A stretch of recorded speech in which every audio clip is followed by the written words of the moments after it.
Emerald podcast series. Research that makes a difference.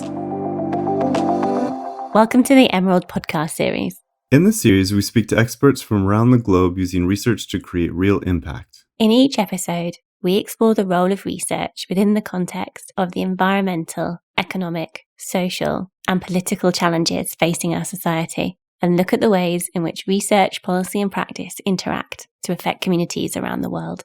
We're your hosts. I'm Daniel Ridge. I'm Helen Beddoe, and we are publishers at Emerald Publishing. In this episode, I'm joined by Glenn Hampson, founder and director of the Open Scholarship Initiative, OSI, a diverse, inclusive global network of high-level experts and stakeholder representatives working together with UNESCO to develop sustainable solutions to the future of open scholarship. Glenn's policy document, Common Ground in the Global Quest for Open Research, was recently published on Emerald Open Research and highlights themes such as alternative measures of impact, funding, and the future of open research. We'll be discussing these themes and more in this episode. Hi, Glenn. Thanks for joining me today. Thanks for having me. So let's start with the very basics. When we're talking about open and transparent research, what are we talking about here? Yeah, it's a really good question. And I think that there's a lot of confusion about that. People use those two terms interchangeably, and they're really not. They're not synonymous. So let me talk visually if I can here. Open really exists on a spectrum of outcomes. And in OSI, the organization that I'm with, we categorize this spectrum, and we've described it in along 5 different dimensions. And we call it DARTS, D-A-R-T-S. The D stands for how discoverable a particular information artifact is. So, can this information be found online? Is it indexed by search indexes and databases and so on? And then the A stands for accessible. Once you've discovered it, can it be read by anyone free of charge? Is it available in a timely manner? Is it machine readable? Is the data set included and so forth? The R in DARTS stands for reusable, which has to do with the licensing mode of this information artifact. And then also, what other conditions, technical and legal and so forth, can prevent it from being reused or shared. The T gets to your question, transparency. What do we know about the provenance of the information? Is it peer-reviewed? What do we know about the funding source, conflicts of interest? What do we know about the study design and analysis and things like that? That really gets to the heart of issues of integrity in science.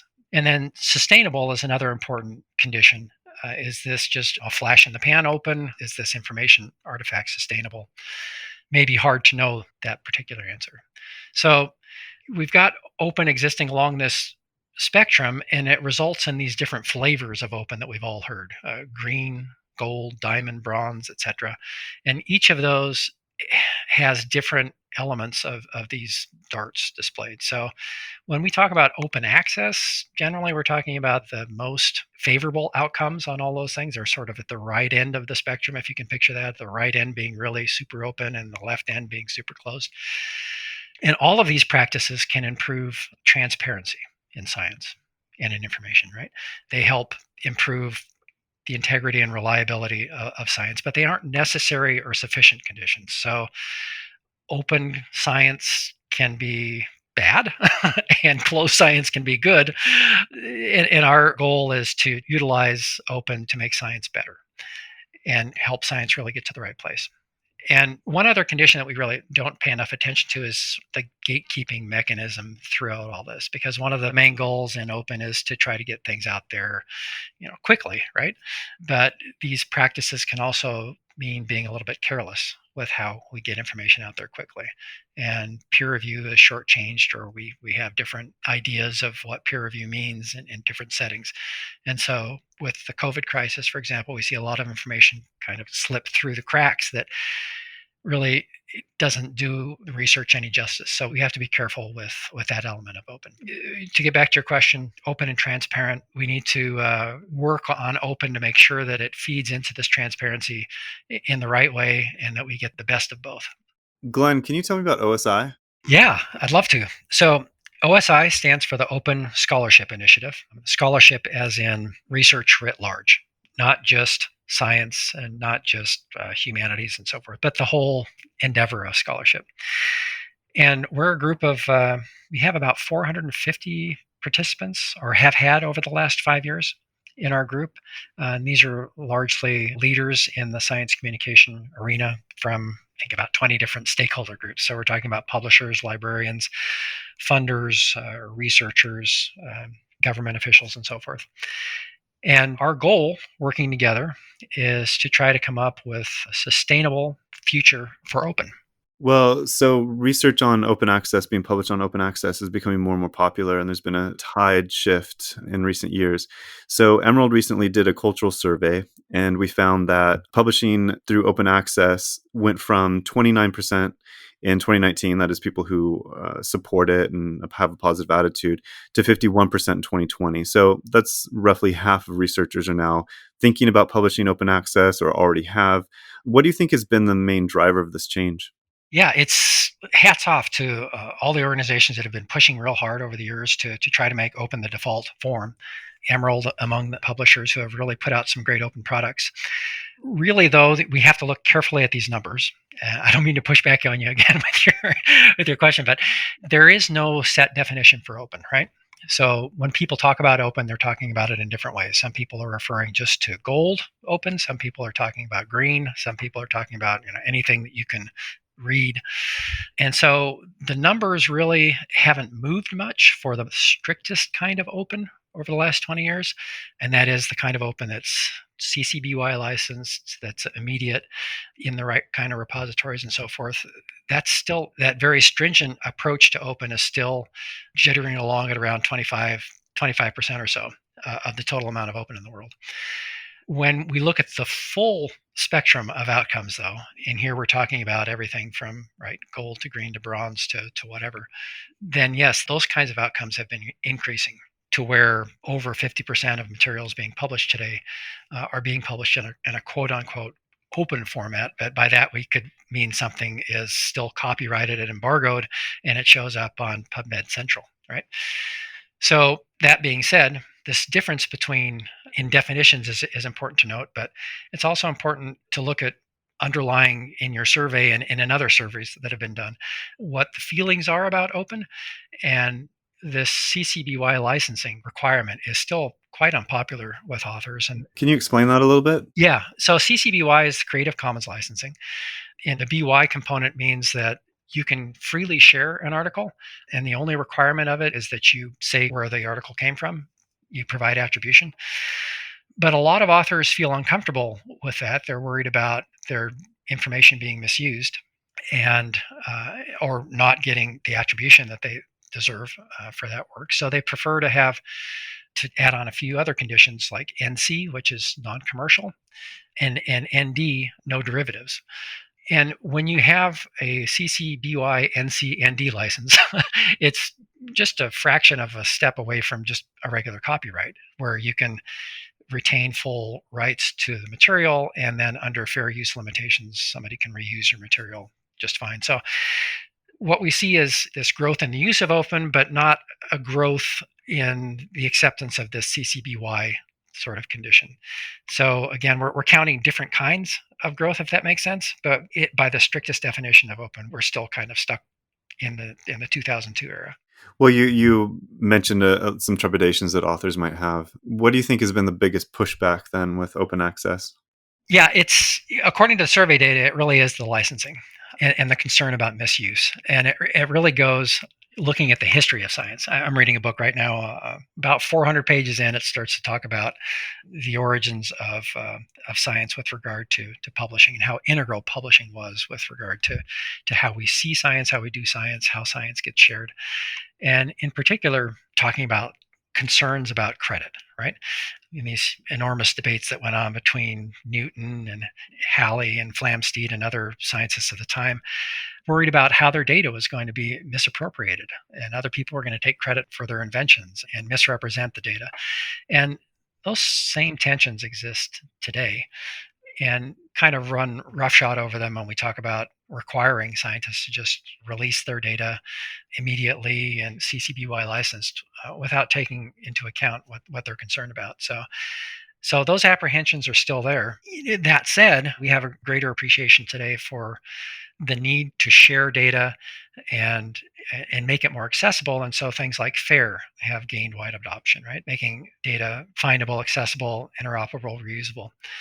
These are still sort of just aspirational, though, because even with wide adoption of FAIR, the devil is in the details. We're making it findable to whom and what's being opened and how reusable is it actually, and how accessible can it really be if it contains things like private health information, or if it's too cumbersome to share, if the data set is, huge image databases and so forth.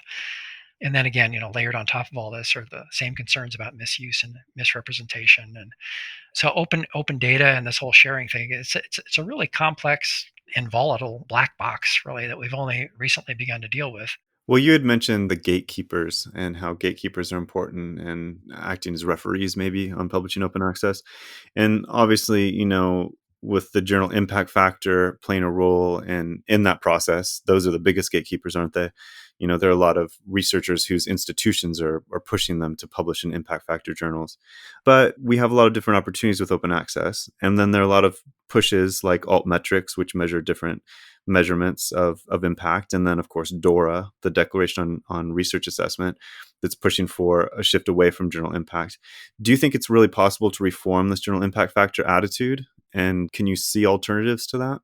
Showing my age here, that's the $64,000 question, right? Nobody knows. Altmetrics aren't nearly as, they're interesting, but they haven't really been a substitute for impact factors. And there's just a whole constellation of things like DORA that are out there that people have signed on to, the Leiden Manifesto, DORA, FAIR, and so on. These are sentiments that are expressing frustration of the scholarly communication community in what's going on with regard to the culture of communication in academia, and with regard to, the need to be open and yet preserve credit and preserve the mechanisms for gatekeeping and so forth. But there is no silver bullet yet. Publishers and funders in particular value the impact factor for what it gives them, for being able to monitor in their own ways what's important in science, what's resonating. But the idea that we can get rid of these impact measures simply by creating a world of open, it's not going to happen, because we're human. We like to rank things, right? There's always going to be the best open journal or the most impactful whatever. So even if we do away with the journal impact factor, the official version of it, there's going to be other ways of measuring that. So it's a good question, and I don't know the answer. Yeah, it's something that we've been struggling with, all week during these discussions, but it's something that we regularly encounter. Yeah. So I've noticed in your work, you talked about how we need to stop aligning our limited funding primarily behind a one-size-fits-all solution. Can you expand on that a little bit? Yeah. So we've been working in this space. My organization's been working in this space just since 2015. And before that, the Science Communication Institute that I also run has been working in this space since about 2010. And it's pretty evident that, well, in science communication in general, there's not enough funding.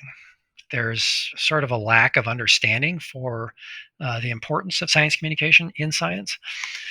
But with specific regard to open access, the major funders in this space are, by and large, with a few notable exceptions, aligned behind the philosophy that open is a binary outcome, that something is either open or it's not, that it's either open as the Coalition S folks have defined it, for example, which is CC/BY, immediate, and a host of other conditions. They don't recognize open as existing along a spectrum. And so the funding that they're providing for open infrastructure efforts and for open education efforts and so forth are all geared toward promoting that version of open, which again, as I mentioned earlier, is sort of stuck in the mud. It's not being widely accepted for reasons of that CC/BY license or whatever. The fact it's just not what the market is rolling out in terms of open. So if we can get to the point, if these funders who are very important in this ecosystem can get to the point where they can appreciate that this variety of outcomes, but that we're all working together to improve science and to improve the benefit of science for society, if we can see that bigger picture and fund efforts that can help develop our common ground and our common interests, I think we'll be better off than just getting behind efforts that only promote this one vision and this one path to open. Right. So there are people like us that are discussing these things about open access and different avenues and things like that. But for an average researcher who wants to publish an article, who's not really involved in the discussion, what sort of incentives can we offer them to make open more attractive? Yeah, well, one is, again, I keep coming back to the spectrum. I wish I had a picture to put on the audio, but coming back to this idea of the spectrum, there's a variety of outcomes, right? And it shouldn't be that you have to jump through 1,000 hoops to get to open. It could be just as simple as publishing a preprint so that people can read your research.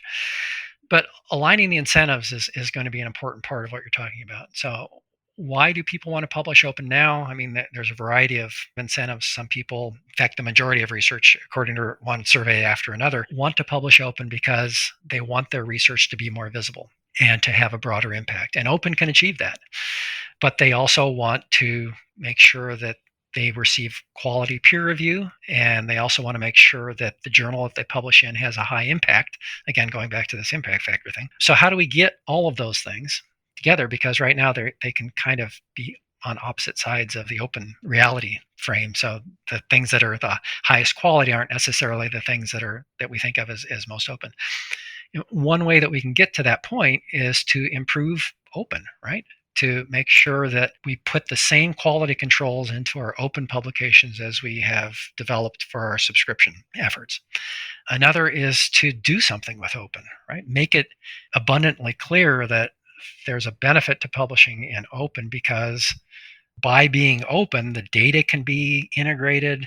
You're getting not only more reads and more citations from your work, but you're also getting more reuse in a way that advances your research. Make it a no-brainer that, why wouldn't you want to publish in open? Because when you do this, you have 10 times the researchers who are out there taking your information and improving on it in ways that would never be possible if it was sort of sequestered into this little side street of science. So that's where we can focus. But that main avenue, that really glitzy, Las Vegas strip of open, it doesn't exist in just one flavor. We need to really focus on really developing the potential for open in a way that makes it exciting and inviting and intriguing. And that's how we get to the future of open. Something that I've noticed as a barrier is actually the style of the way something is written and the way information is produced. Oh, yeah. We're trying to reach practitioners and we want to get practitioners involved. That's always a sort of hot button topic with publishers, and then with authors who want to get outside of the ivory tower, and then publishers who want to get that work outside of the ivory tower. But then, it's written in such a style that an average business person isn't going to want to read something that's so academic and out of touch with reality. That's a different animal altogether. That's once we're done with open, we can talk about that. It's something that's bothered me forever. You hear it argued different ways, right? Some people will say, well, you have to write that way because that's the language of a particular field.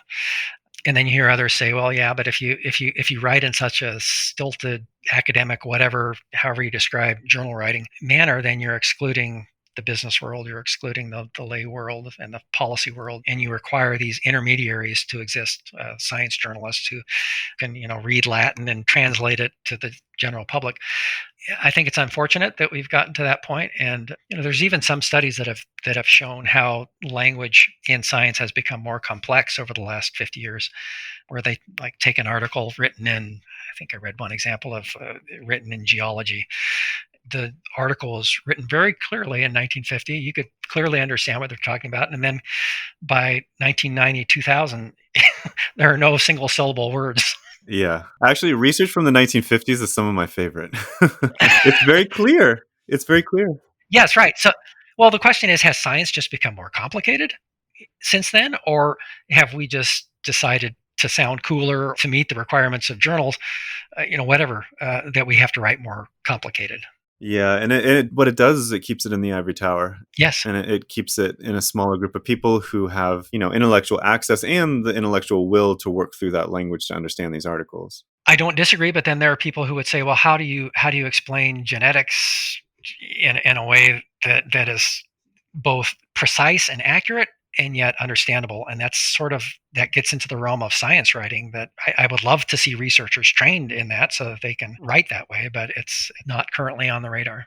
Yeah. Well, in terms of open access, do you see this affecting different research communities differently, from sciences to social sciences? Yeah, and it already does. Physics and astronomy were pioneers in this area, right? They started arXiv back in the early 1990s.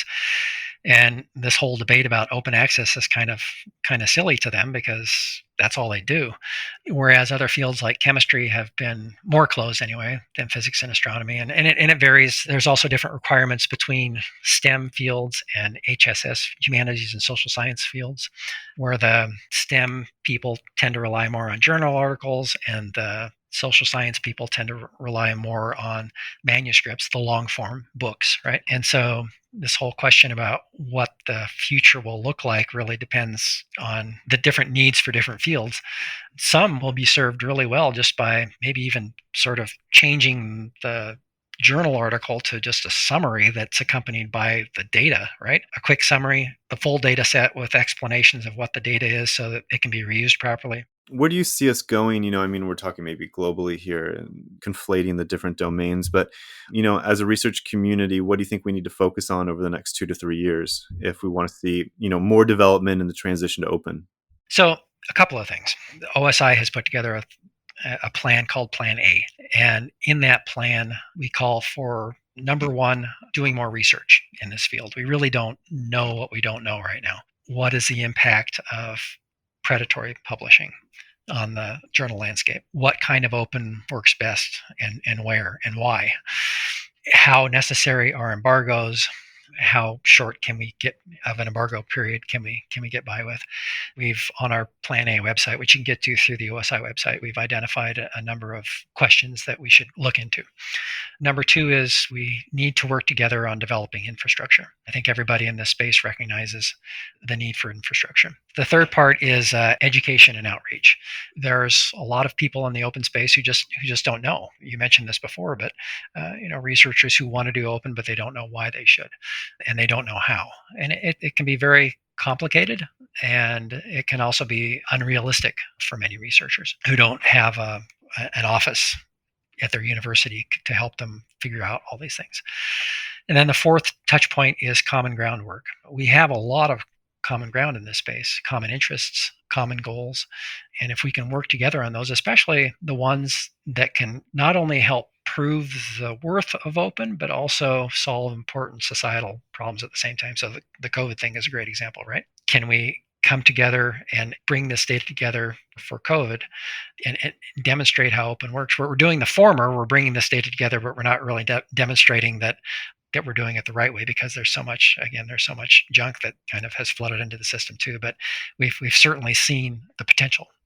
So those four things: studies, infrastructure development, education and outreach, and common groundwork. And I think that gets us to a future of open that's very robust and it's sustainable as well. Well, that last word, that sustainability, I'm curious about what you specifically mean, maybe in terms of OA. Well, solutions need to be maintained, right? So a lot of times when we talk about infrastructure development, not we, but when some people in the space talk about infrastructure development, they're talking about a hand-to-mouth kind of existence. Why don't we get this foundation to finance this sort of solution, right? But getting that kind of support indefinitely is not sustainable. And then there's also sustainable in terms of whether data has the right sort of, whether it's preserved properly, whether the resource development exists for building capacity, for maintaining solutions.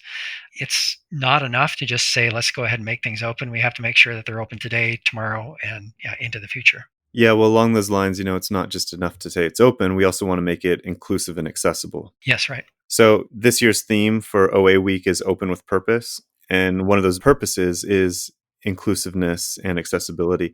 How do you think we as a research community can help foster that? It's not important to everybody. And that's just the reality of it. There's different motives for being open. For some people, it's just about improving the replicability of their work. For some people, it's just improving collaboration in their work. I don't want to say it's important just for a minority of researchers, but again, looking at the survey data, equity and inclusion is important, but people are still selfish, if you want to put it that way. They're concerned about whether their research is good. And they're concerned about their careers. The impact factor is still such an obstacle. Yep. But, that said, equity and inclusion are in that top 10 list. They're just near the bottom. And I think we can do it without necessarily saying that this is the only reason that brings us all together, right? It's possible to make research, to flip the incentives such that people are doing open because it benefits them, but hey, at the same time, it's also advancing equity and inclusion concerns. I don't think there are any shortcuts here, though. We can't just take the Sci-Hub approach where we steal everybody's content and then declare mission accomplished. It needs to be sincere and it needs to be robust so that we're including the need to improve access as part of the greater ethos of science, and it always has been, right? It's sharing information and working together has been foundational since day one, and what science is about and how it advances. So this isn't a stretch. It's just different in the sense that we now need to do it globally, and we need to do it across cultures, and we need to do it across vast diversity of fields and so on. Well, each of those points have their own friction points, don't they? Exactly. That's exactly it. Yeah. When you talk about different regions of the world, different scientific domains or social science domains, those have their own issues that need to be worked out in their own communities. Well, I'm curious, if you meet a researcher or when you meet a researcher who hasn't published open access before an article or isn't involved in it very much, what advice do you give to them? The first step, in my advice, my advice doesn't count. First, talk to the people in your field, right? And hopefully you pick the right topic. But when you're ready to publish and you're at that point, pick a journal that's well regarded in your field. You've read a lot at this point in your career, so pick a journal where you would want to be published. I'm not talking necessarily about science or nature. It has to be a good fit. Where are you getting the best information in your field? That's got to be on your wish list of places that you want to publish. Second, keep your radar up. If it sounds too good to be true, it probably is. Stay away from the journals that promise peer review in 30 minutes or advertise an impact factor of 99.9.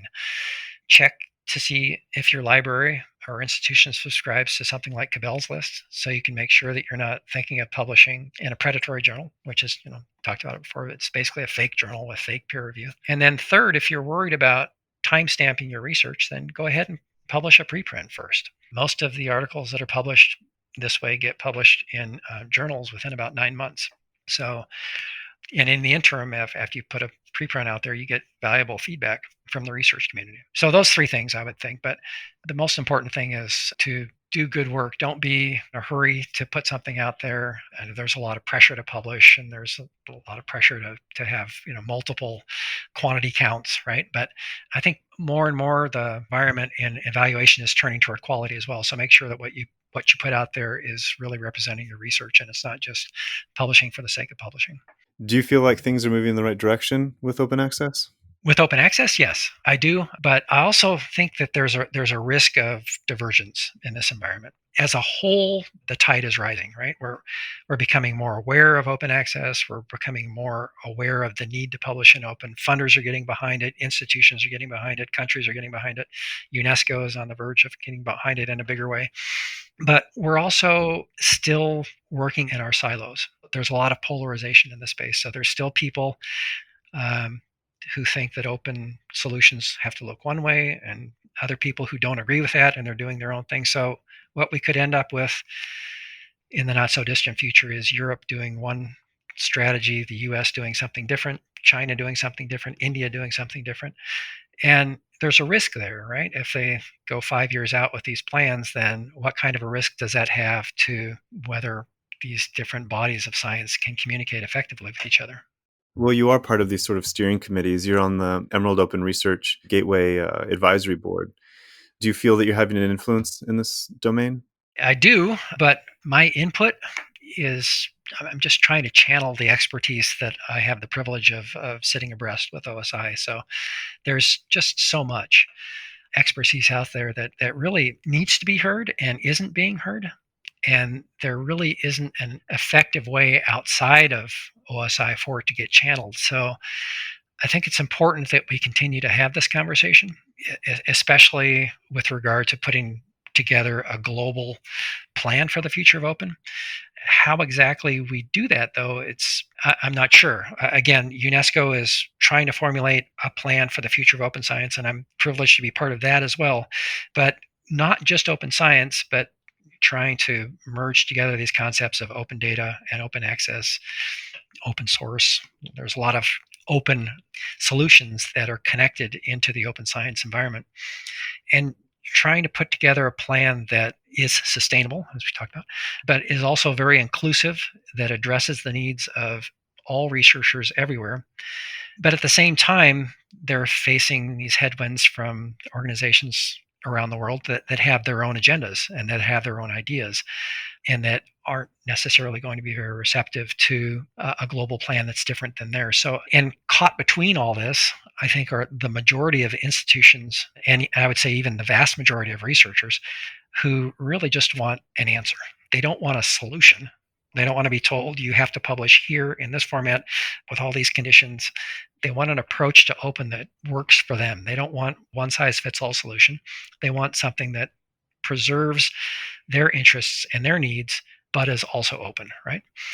So the future of open, I think we're heading in the right direction, but we're also at a critical point in the evolution of open where it's important that we work together, that we come together on our common ground and work together on our common interests. Well, COVID has really accelerated things, hasn't it? Well, it's accelerated awareness, and that's a good thing. But it's also, again, it's created this environment where some people think, oh, see, this is fantastic. This is what open can do. But as we talked about at the outset, it doesn't mean that we've seen an explosion of high integrity research. We've seen an explosion of preprints, but we haven't necessarily seen the solution for open demonstrating itself. That makes sense. So it's really kind of a rush to get information out there. Yes. At a critical time. Right. And hats off to all researchers who lowered their paywalls and publishers and researchers. But it still goes back to your infrastructure question. How do we do this sustainably, right? One of the questions that publishers are posing is that, they're working overtime to meet all these demands for COVID right now, reviewing articles at a record clip, ignoring other things that are on their plate. This isn't sustainable for the long term. And so they're starting to think in terms of how do we make this sustainable? And one solution would be, for example, to have submission fees, right? So these article submission fees would have the dual effect of winnowing out submissions because people are more reluctant to submit something if they have to pay to submit. And then the fees would also help staff the publishers better so that they can handle these volumes. Just one idea among many, but that goes to the question of sustainability that you mentioned earlier. Yeah, cost seems to be an obstacle. There are several key points that this OSI group came up with over the years about the future of open. One of them, an important one, is that open will not be free. It's going to cost something. So we need to figure out, how do we pay for it? If it's something that we really want, how do we pay for it? Well, these are all tied to the evolution of the internet itself, aren't they? I mean, if you look at how apps have changed and progressed over the last few years, I remember when apps used to be free everywhere, and now every single app you have to pay for or you have to pay a subscription. So I think that the attitude toward the internet itself might be changing, where people thought, well, it's on the internet, it should be free. Yeah, exactly right. But somebody has to pay for it down the line. Yeah, you're exactly right. It might not necessarily be a financial transaction. It might be paying in terms of handing over your Facebook account or whatever. There's different ways that people can monetize these things. But the pressure to be free has driven journalism into the trenches, right? Over the last 10 years or so, where people are just getting their news for free and now expect to, what's this paywall thing? Why should I have to pay to read more than 10 articles in the New York Times? This is an outrage. And yet, in order to sustain that kind of journalism, there needs to be financing from somewhere. Thank you so much for joining me today. Thank you, Daniel. It's been a pleasure. We hope you enjoyed this podcast and hearing from Glenn. Be sure to check out other open research podcasts on our podcast series page.